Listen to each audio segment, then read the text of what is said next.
Welcome back to the Deep Dive. Today is Saturday, January 31st, 2026.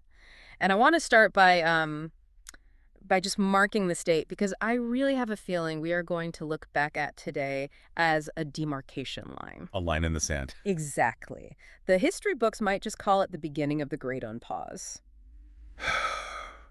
It really does feel like the holding pattern is finally over. I mean, for the last, 18 months, the economy, and specifically retail, has just been holding its breath. Completely. Just waiting. Waiting for the other shoe to drop or, for some magical recovery to just materialize out of thin air. But today, the breath has been exhaled. And it wasn't a sigh of relief. No, not at all. It was a gasp. A gasp is the perfect way to describe it. If you have been looking at the headlines this morning, you know exactly what we're talking about. The retail landscape isn't just, shifting a little. It is cracking wide open. It really is. We are witnessing a massive bifurcation of the economy, and it's happening in real time, right in front of our eyes. So on one side, you have the total collapse of the middle market, these heritage brands, names we literally grew up with, just liquidating overnight. And then on the other side, especially where we're focusing our lens today in Southern California, you have the rise of what you could call a nouveau industrial class. Nouveau industrial. I like that. It's aerospace money, it's defense tech money, deep tech capital, just flooding into these very specific neighborhoods and completely rewriting the rules. The rules of what people buy, how they live, and frankly, who gets to stay in business. It's the death of the treasure hunt, isn't it? And the birth of the curated life. So we have a massive stack of sources today. We've got articles, bankruptcy filings, local business journals, even some architectural history, which I'm excited to get into. Oh, absolutely. We're going to unpack this in three distinct movements. First, we have to look at the wreckage. We have to. We are breaking down the news dropping today. The total liquidation of Francesca's and the dismantling of Saks Off Fifth. Two absolute pillars of the mall economy just crumbling at the same time. And that is not a coincidence. Not at all. Second, we're going to zoom in on the South Bay of California Manhattan Beach, Torrance, San Pedro. We are going to look at how this space beach economy is killing the cute boutique and replacing it with the wellness economy. It's a fascinating substitution. And finally, and this is the part I am most eager to get to, we are traveling to 6th Street in San Pedro to look at a company called Voxel Micro Video Labs. Which is such a great counter-narrative to all the doom and gloom we're starting with. Exactly. We are going to explore how their philosophy of high-fidelity storytelling and this idea of micro-series might honestly be the only life raft left for a lot of local businesses. I think you're right. This isn't just about stores closing, is it? It's deeper than that. Oh, much deeper. If you look at the data, this is about the death of the middle. It's the birth of what you might call technocratic consumption. You're either buying extreme full-price luxury or you are buying hyper-efficient commodities from a warehouse. And that middle ground. The middle ground, the place where you just, wander in to browse on a Saturday afternoon, it's gone. It's been evaporated. So let's get into the news. The headline that is probably shopping a lot of listeners who grew up in the 2000s and 2010s, Francesca's. It is a heavy blow. As of mid-January 2026, Francesca's is shutting down. And we need to be really precise with our language here because bankruptcy is a term that gets thrown around so loosely. Right. It can mean a lot of things. It can. This isn't a restructuring. This is not a Chapter 11 reorganization where they, close the underperforming stores in Ohio to save the flagship store in New York. This is a liquidation. We're talking about the end of the road, a full stop. The end. 457 locations are shutting their doors for good. Wow. Just say that number again. 457. 457 storefronts going dark. And the human cost of that number, it's even higher. Of course. We're talking over 3,400 employees have been terminated. And the reporting on this is just grim. The sources we have indicate that many, maybe most, of these employees were let go with absolutely no warning. That's just brutal. It is. We are seeing these stories of staff showing up to their shift only to find the gates locked. Or, finding out they were unemployed because a colleague tagged them in a post on social media. That is chaotic, just pure chaos. It's the definition of chaotic, and it doesn't stop at the stores. The headquarters at 8760 Clay Road in Houston is also closing immediately. So the whole corporate structure is gone too. Instantly. That's another 202 corporate jobs buyers, marketers, HR professionals just gone in a blink. What I find so jarring about this whole thing is the speed. I mean, Francesca's has been a mall staple since what, 1999? That's right. It felt, if not permanent, then at least stable. It was the place you went when you needed a dress for a sorority formal or, a last-minute birthday gift. How does something that established just dissolve so quickly? It was a cascade failure. The bankruptcy filings describe it as a sudden and unforeseen series of events, which, as you know, is corporate speak for the money we thought was coming didn't show up. Right. Unforeseen to us, but not to them. Well, maybe even to them. Essentially, they were hunting for capital to survive the slow season, early 2026. They had a primary capital investor lined up, a firm that was supposed to inject the liquidity they needed just to keep the lights on. A lifeline. Exactly. But in late December 2025, we're talking right in the middle of the holiday rush, that investor withdrew their commitment. Oh, wow. They looked at the books, or maybe they just looked at the broader retail market, and they got cold feet. They pulled out. And once that domino falls, The rest fall almost instantly. Yeah. By January 8th, 2026, so just a couple of weeks later, Francesca's received a default notice. Two of their major vendors had their credit lines cut. And this is the part that really highlights the contagion effect of a collapse like this, the vendor debt. Okay, what are we talking about here? Francesca's owes roughly $250 million to his vendors. $250 million. Yes. And we need to be clear, these aren't just faceless banks. These are clothing manufacturers, jewelry suppliers, logistics companies. Many of them are small to mid-sized businesses that shipped product back in October and November, fully expecting to get paid in January. And now they are just holding these unpaid invoices. Holding worthless paper. Reports suggest there has been almost zero correspondence from corporate to these vendors. So you have a jewelry maker in Los Angeles or a knitwear supplier somewhere in Asia who is now out hundreds of thousands of dollars. Which puts their businesses at risk. It's a massive ripple effect. It's a financial contagion spreading through the entire supply chain. And for the consumer listening to this, if you happen to have a gift card sitting in your wallet, use it today. Literally pause this deep dive and go use it online if the site is even still up. They are only valid to the final close, and in these liquidation scenarios, final can happen at any moment without any warning. this feels like the official final death of the mall boutique. You know the model I'm talking about, the treasure hunt. Oh, I know it well. You walk in, it smells like vanilla candles, there are knickknacks and jewelry everywhere, and you just dig through these racks of floral prints to find that one cute item. That model is officially obsolete.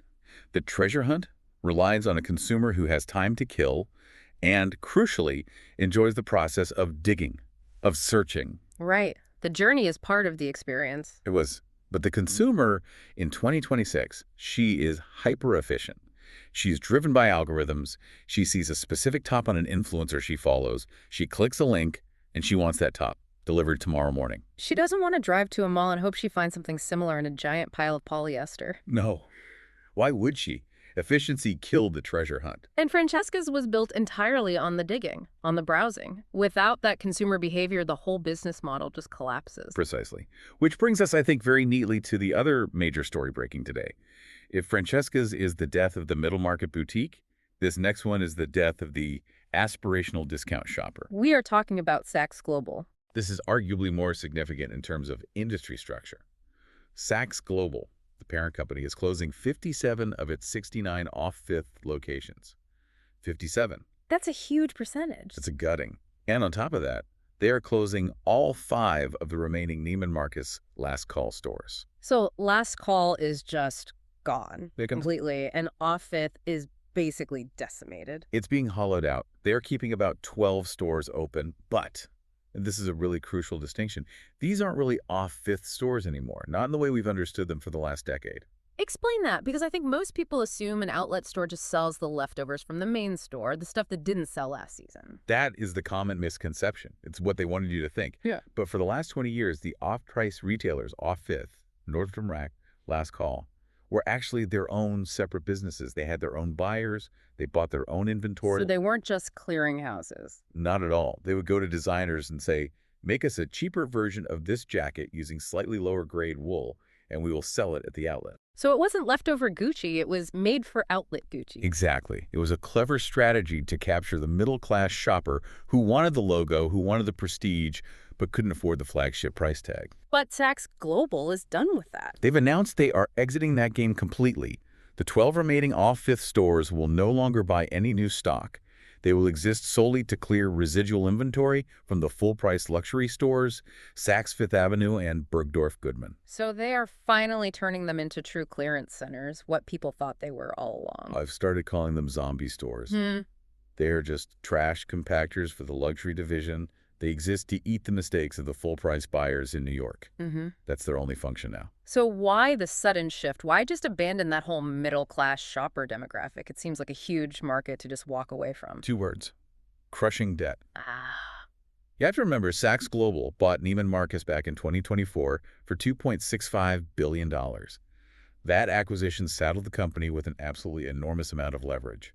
And I remember reading they were struggling with payments. They missed a $100 million interest payment in late 2025, and all the alarm bells started ringing on Wall Street. So they're retreating to the fortress. They are circling the wagons around the ultra-wealthy. Their strategy now is basically full price or nothing. They are betting everything on the idea that the customer shopping at Bergdorf Goodman is immune to recession. They don't need the person looking for a deal on a Kate Spade bag anymore. In fact, they can't afford to service that customer. The margins are too thin, the logistics too complex. It's a distraction from their core high-net-worth client.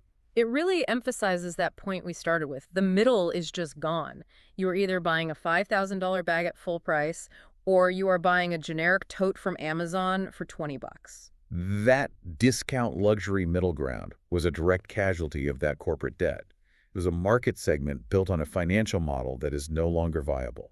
And we're seeing the consumer impact starting today, January 31st. Strict final sale policies.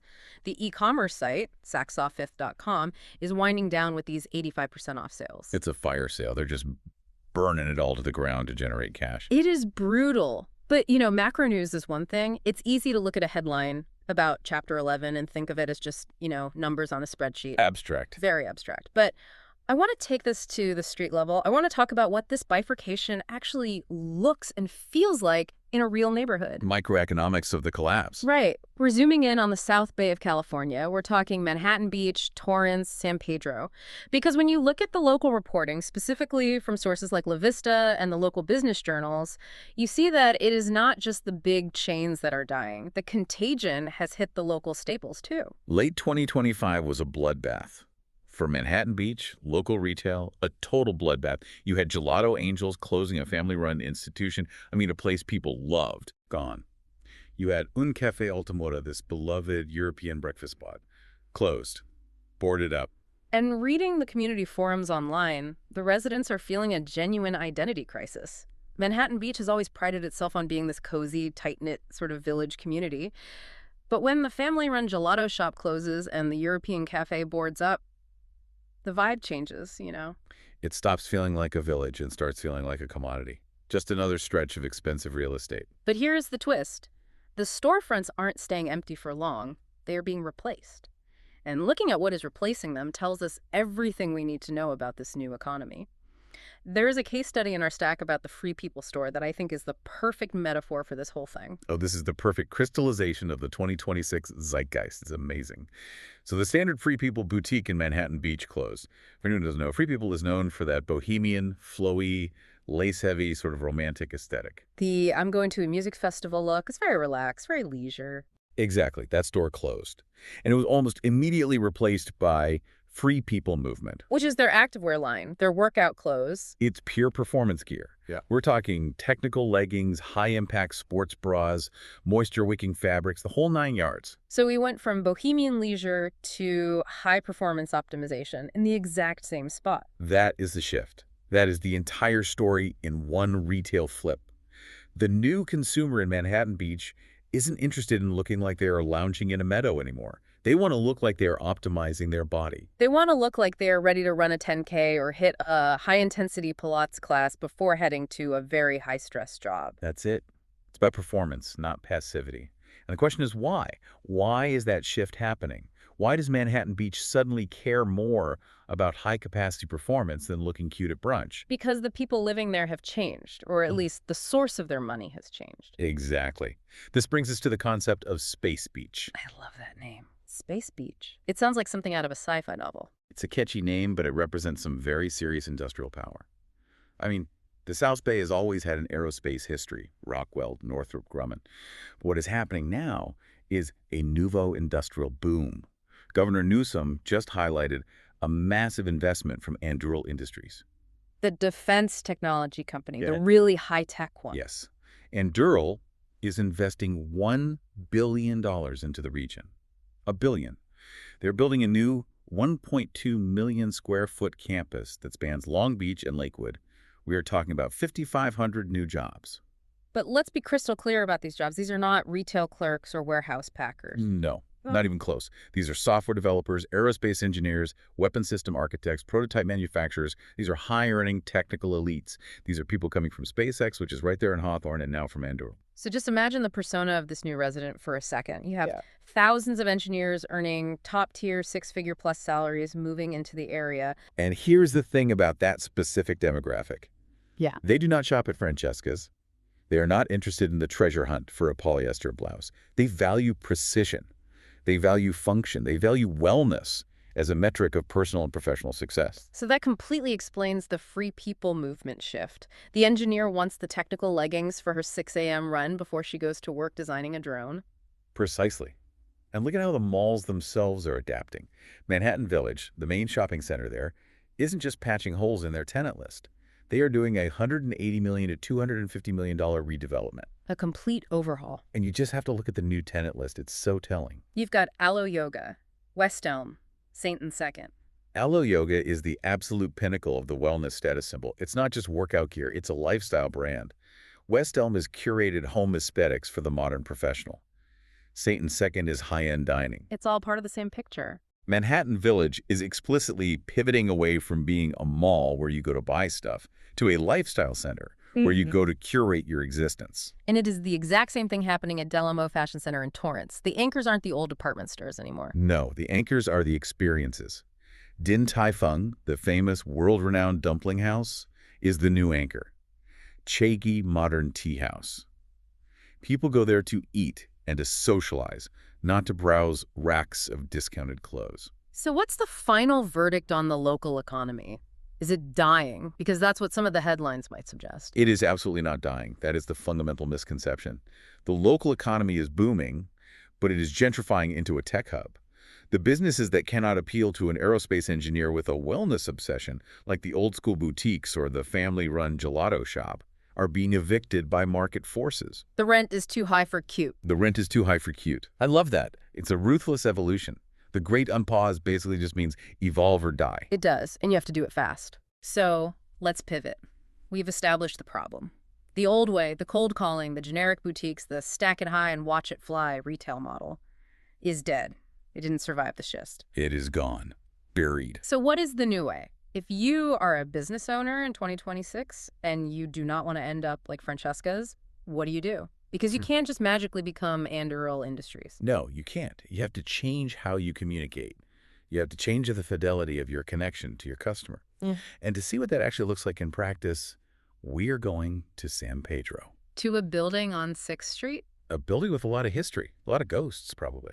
I became obsessed with this story reading the source material. This building, it was built in 1922 as a J.C. Penney. Which is just so poetic, right? Considering we just spent 15 minutes talking about the death of department stores, this building started its life as one. It's a perfect circle. It has this incredible cyclical history. Rumor has it, the basement was used to hide contraband during Prohibition.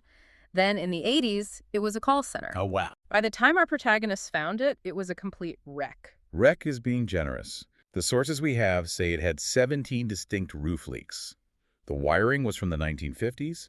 The fire sprinklers had been painted shut, so they wouldn't work. It was a construction nightmare. And the people crazy enough to take on this project, Jennifer Wolfe and Edwin Duterte. Jennifer is a therapist, which is going to be very important to the story, and Edwin is her partner in business and in life. Yeah. And their whole philosophy, the thing that drives this entire building, is called the Donn Allan philosophy. This part of the story is so touching. It is named after Jennifer's parents. It is. You have Donna, her mom, who is a psychologist. She represents the lantern, the idea of empathy as a discipline, lighting the way for people. And Alan, her dad. He was a cardiologist who fascinatingly became a venture capitalist. It's such a rare combination. A heart doctor to a money man. He represents the spine, funding dreams, providing structure, support. So you have empathy, the lantern, and you have structure, the spine. That is the foundation of this new company, Voxel Micro Video Labs. But it almost didn't happen? No, not at all. The renovation was hell on earth. There's this moment described in the sources. Jennifer is standing in the dust. The budget is completely blown. The roof is leaking water onto the floor. And she just whispers to Edwin, "I think we made a mistake." I think every entrepreneur, every person who's taken a big risk has felt that exact moment, the "what have I done? I've ruined our lives" moment. Absolutely. But then their son, Nathan, who is just a little kid, zooms by on his scooter through the construction site. He stops, he pats this broken, dusty wall. He says, "It's okay, Mommy, I'm fixing it too." Oh, that just gets me. I'm fixing it too. And that was the shift. That was the turning point. Jennifer said she realized this wasn't just a construction project anymore. It was therapy for the building. They weren't just fixing walls. They were healing a space so that it could serve the community. And so Voxel was born. And Voxel isn't just a video studio, is it? It's not just a place with green screens and some lights. No, not at all. It is a creator hub and a micro video lab. It is actually named after Allen's failed medical imaging company from years ago. I love that detail. Me too. They reclaimed his failure as the first draft of success. It's about rewriting the past. And the vibe inside. It's not corporate. It's the opposite. Not in the slightest. There is no Studio A or Studio B.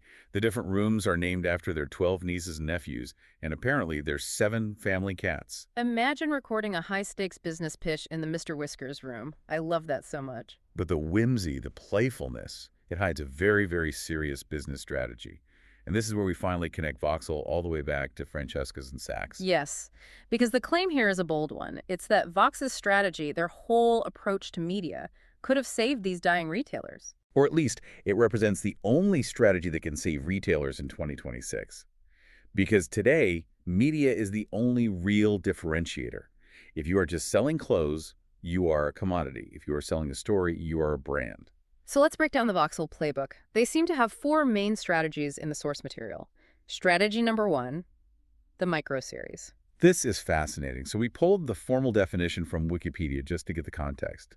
A micro-series is an extremely short episodic narrative. We are talking 2 to 3 minutes per episode. So like a TV show, but just super bite-sized for our attention spans. Exactly. The classic examples given are Commuter Confidential, which was a collaboration between TBS and Revlon, or Heroes Destiny, which Sprint did.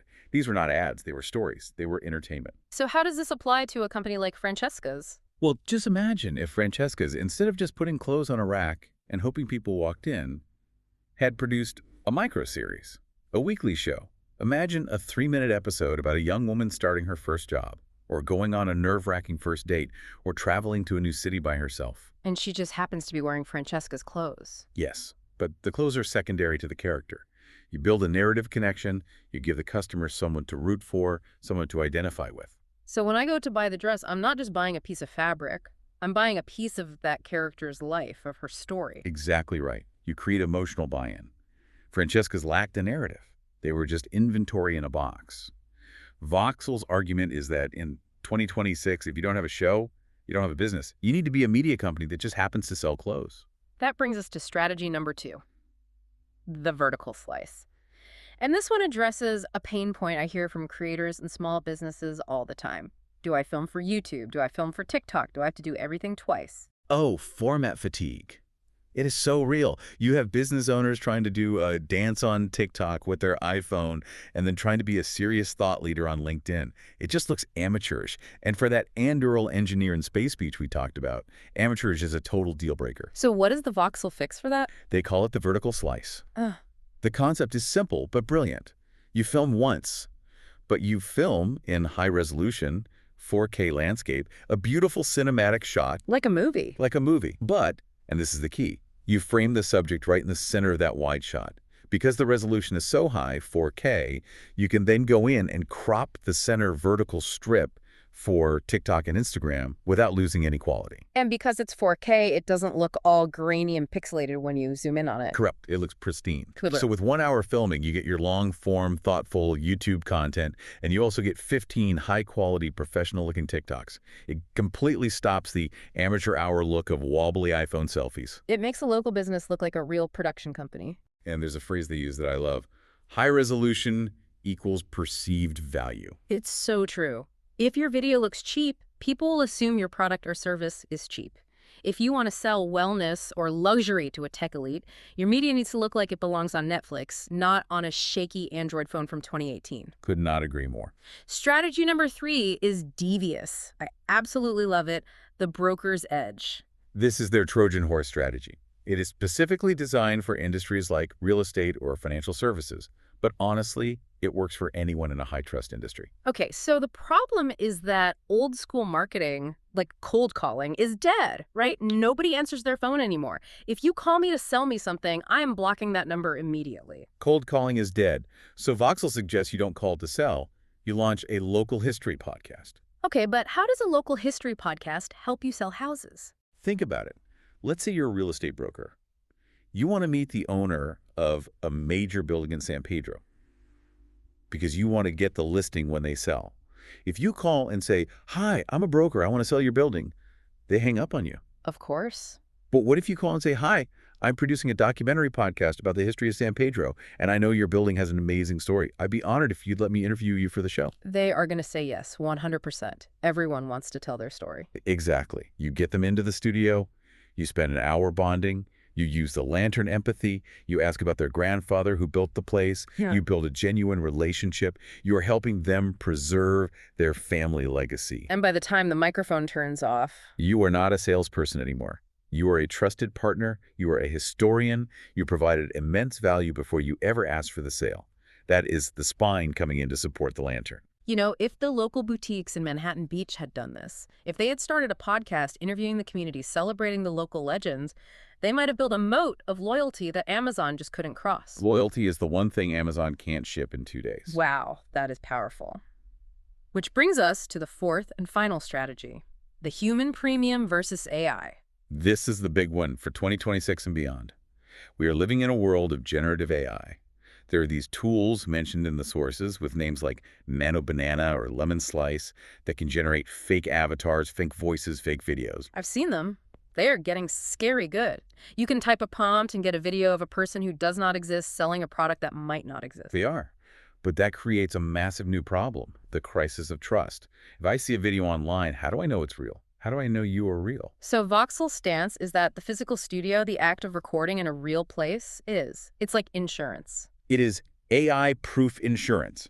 That's the perfect term for it. If you are sitting in a physical studio with high-fidelity audio, interacting with a real environment, that proves you are human. It proves you are real. Yeah. And in a world flooded with deepfakes, reality becomes the ultimate luxury commodity. So let's use their specific example, the Manhattan Beach personal trainer. Right. So instead of fumbling with his phone in a loud gym with terrible lighting, he goes to Voxel. He records a 20-minute masterclass on preventing lower back pain. It looks and sounds like a Netflix documentary. It proves he's a real expert who invested in himself. He's not just some AI avatar. And then his editors cut that one masterclass into 15 perfect TikToks. Mm-hmm. He completely dominates the niche because he looks like the ultimate authority, while all his competitors look like AI bots or just amateurs. It effectively weaponizes quality against the noise. Weaponizes quality. I like that. That is exactly what it does. So let's bring this all together. We started with the collapse. We saw Saks closing, Francesca's liquidating, the old world crumbling because it was generic and it was debt-ridden. The great unpause. The end of the old rules. And we moved to the new world. Space Beach, the rise of the aerospace engineers, the demand for performance and experience. The high-tech, high-touch economy. And Voxel sits right in the middle of all of that as the bridge. It offers the tools for the old businesses to survive in that new world. It's the infrastructure for the new economy. You're right. It provides the high-touch, the physical studio, the empathy, the story, and it provides the high-tech, the 4K vertical slice, the digital distribution strategy. And there's this beautiful final symbol of this convergence coming up, a little nugget in the notes about the founders, Jennifer and Edwin. Summer 2026. They aren't just opening the business. No. They are getting married. Yeah. Inside the building. I love that. I mean, after everything they went through to build it. Jennifer had this quote. She said they had to sweat and bleed and cry for the ground they would stand on. The building itself is their wedding ring. That gives me chills. It's just such a powerful testament to the fact that retail, business, economics, it's all deeply personal in the end. It is. It has to be. We talk about market forces and liquidation, but what we're really talking about are people's dreams, their legacies, and their communities.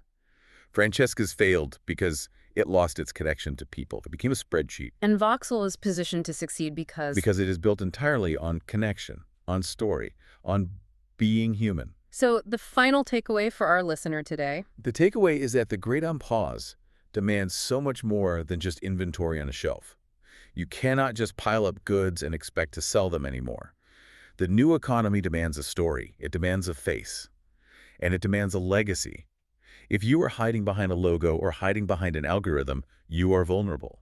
The phoenix is rising in San Pedro, but she can't do it alone. No, she can't. In this new economy of high-tech and deep connection, the question is, will you rise with her or will you be liquidated? That is the question of 2026. A huge thank you to our sources today, and especially to the story Voxel for showing us a potential path forward. We'll see you on the next deep dive. Take care, everyone.